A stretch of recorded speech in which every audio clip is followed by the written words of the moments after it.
današnja prva javna predstavitev Maribora kot evropske kulturne prestolnice je privabila v mestno gledališče veliko število izbranega občinstva. Skoraj vsi so zadovoljno zapuščali dvorano, mnenje o njih pa pogledajte v našem prispevku. Vaši vtisi o predstavitvi? Ja, predstavitev je bila vizualno izredno kvalitetno pripravljena.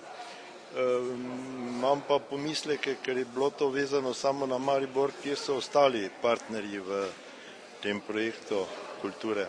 Še kaj drugega, še kakšen drug pomislek? Ja, marsikaj je na široko zastavljeno vprašanje, če mi potrebujemo vse to, ampak prepustimo času, da bo pokazalo, kaj bo Maribor s tem pridobil.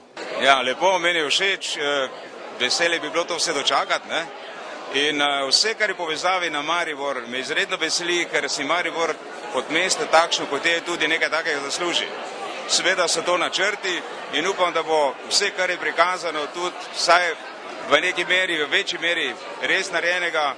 In kot sem že omenil, jaz sem Mariborčan od rojstva in želim to Mariboru, kar sem danes videl. Osebno sem zelo zadovoljen. Ko grem v naše mesto, vidim napis Maribor univerzitetno mesto, Maribor pobrateno s temi tremi mesti in si želim samo to, da bi videl napis Maribor mesto kulture. In prepričan sem, da se bo to tudi uresničilo in potem tudi mesto univerzijade.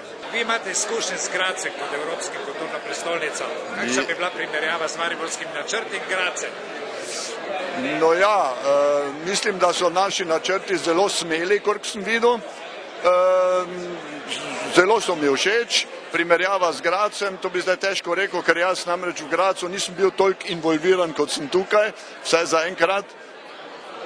Ampak kot sem tako opazil, zdi se mi vsaj, da v Grazu ni bilo toliko novega narejenega, kot bo tukaj. Vaša ocena predstavitve? Ja, mislim, da je bila potrebna, ker je to najkrajši način, da se stvari spravijo med ljudi in računam, da je bila publika dobro odbrana in da so to tisti, ki bodo to zamisel in idejo širili naprej. Kako ste zadovoljni z odzivom publike na današnjo predstavitev? Prvo, večjo, uradnejšo? Z odzivom publike sem zadovoljen. Da je bila dvorana polna, pove vse, da ljudi zanima, kakšna je prihodnost, prostorska prihodnost Maribora. Danes smo govorili o prostoru, o kulturnem prostoru, o prostorskih projektih. Naslednjič bomo govorili pa o sami programski vsebini. In sem zelo vesel, da jo sprejemajo. Verjetno še bomo marsikaj dodali temu prostoru in upam, da nam do 2012 uspelo speljati.